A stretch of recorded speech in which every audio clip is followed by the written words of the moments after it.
Halo, perkenalkan nama saya Luputri Tewirasasi di 17025510002.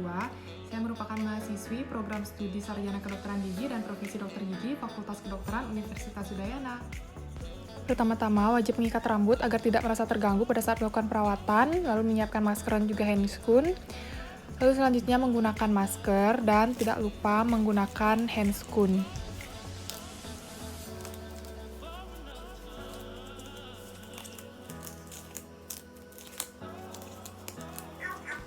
Selanjutnya yaitu pengenalan alat dan bahan. Untuk alat ada sonde, kaca mulut dan juga pinset, lalu ada siring dan juga depen glass. Selanjutnya ada nirbecken, lalu tang cabut gigi posterior rahang atas dan juga ada bane. Untuk bahan ada cotton roll, cotton pellet, povidone iodine dan juga ampul.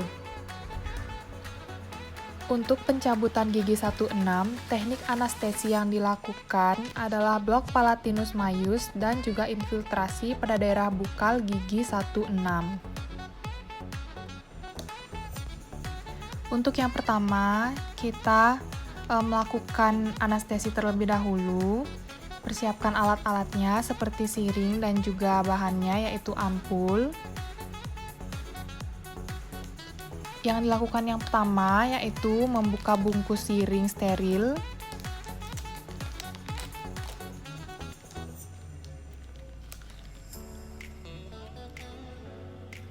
Lalu selanjutnya mengambil ampul anestesi. Saat membuka ampul, larutan anestesi perhatikan agar tangan tidak terluka. Maka, bungkus terlebih dahulu dengan pembungkus dari siring, lalu buka ampul. Selanjutnya, masukkan cairan anestesi secara perlahan ke dalam siring.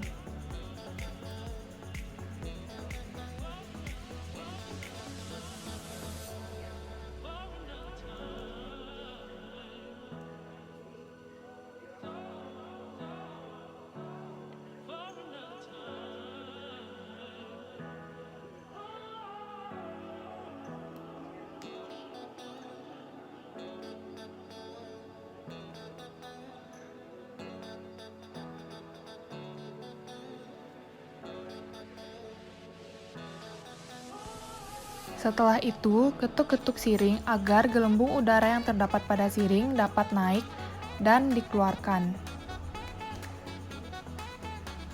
Pada saat melakukan blok palatinus maius, posisi operator adalah pada arah jam 7, sedangkan posisi pasien yakni terlentang atau semi terlentang dan kepala sedikit tengadah dan menoleh ke kanan. Keringkan daerah yang akan dianestesi dengan menggunakan kain kasa.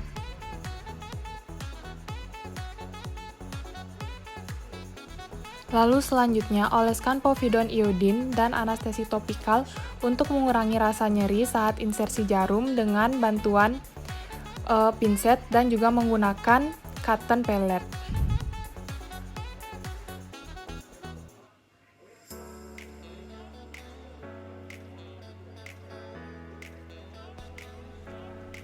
Selanjutnya, injeksikan jarum di depan foramen palatinus dengan cara menarik garis khayal pada tepi gingival gigi M2 dan M3 terhadap garis tengah palatum.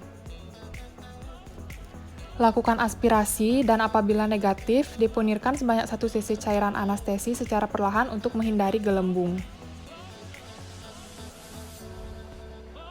Kemudian, lakukan massage mukosa secara perlahan dan periksa apakah larutan anestesi sudah berjalan dengan baik dengan menggunakan sonde pada daerah gingival palatum pasien.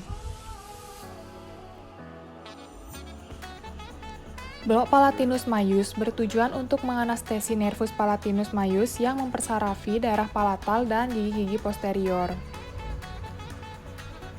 Setelah itu, dilakukan infiltrasi pada bukal gigi 16. Infiltrasi pada gigi 16 dilakukan 2 kali, yaitu pada akar bagian mesial, kemudian pada bagian distal. Kepala pasien sedikit menoleh ke kiri. Retraksi pipi pada daerah yang akan dianestesi untuk meningkatkan visibilitas. Keringkan daerah yang akan dianestesi dengan menggunakan kasa.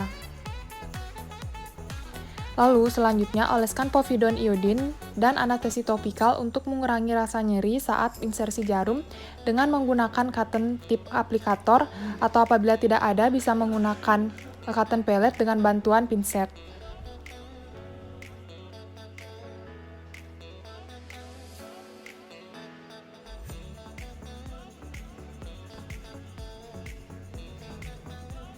Injeksikan jarum pada daerah mucobuccal fold, yakni pada pertemuan mukosa bergerak dan tidak bergerak dengan bevel jarum menghadap ke tulang dan sejajar sumbu gigi.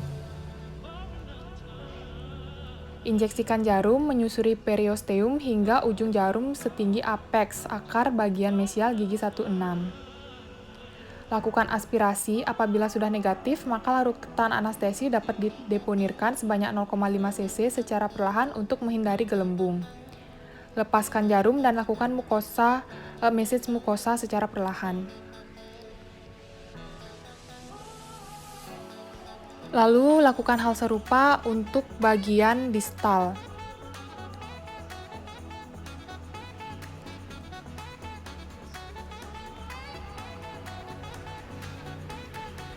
Sama, keringkan daerah yang akan dianestesi dengan menggunakan kasa.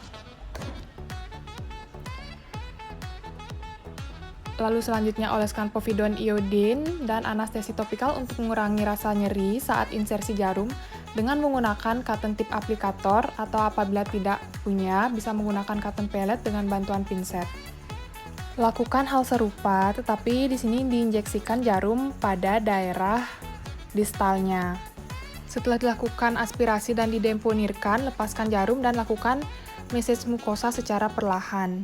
Pada bagian mesial bertujuan untuk menganestesi nervus alveolaris superior medius, sedangkan pada bagian distal bertujuan untuk menganestesi nervus alveolaris superior posterior. Adapun instruksi postoperatifnya, yang pertama yaitu pasien diinstruksikan untuk menggigit kasa atau tampon pada luka bekas cabutan selama 30 menit dan diulang selama 3 kali. Yang kedua, pasien dilarang untuk sering-sering berkumur dan meludah. Yang ketiga, mengonsumsi makanan dingin terlebih dahulu untuk membantu proses pembekuan luka. Menginstruksikan pasien untuk mengunyah tidak pada bagian yang selesai dioperasi. Instruksikan pasien untuk tidak menghisap-isap pada bagian yang telah dilakukan pencabutan. Selanjutnya, menginstruksikan pasien untuk minum tidak menggunakan sedotan karena akan meningkatkan tekanan pada luka pasca operasi. Lalu yang ketujuh, instruksikan pasien untuk tidak memakan atau meminum makanan dan minuman yang suhunya panas. Lalu yang terakhir, instruksikan pasien untuk mengonsumsi obat yang telah diresepkan oleh dokter. Selain itu, beri pemahaman kepada pasien untuk menjaga oral hygiene-nya dan khususnya bagi perokok untuk tidak merokok 12-24 jam setelah dilakukannya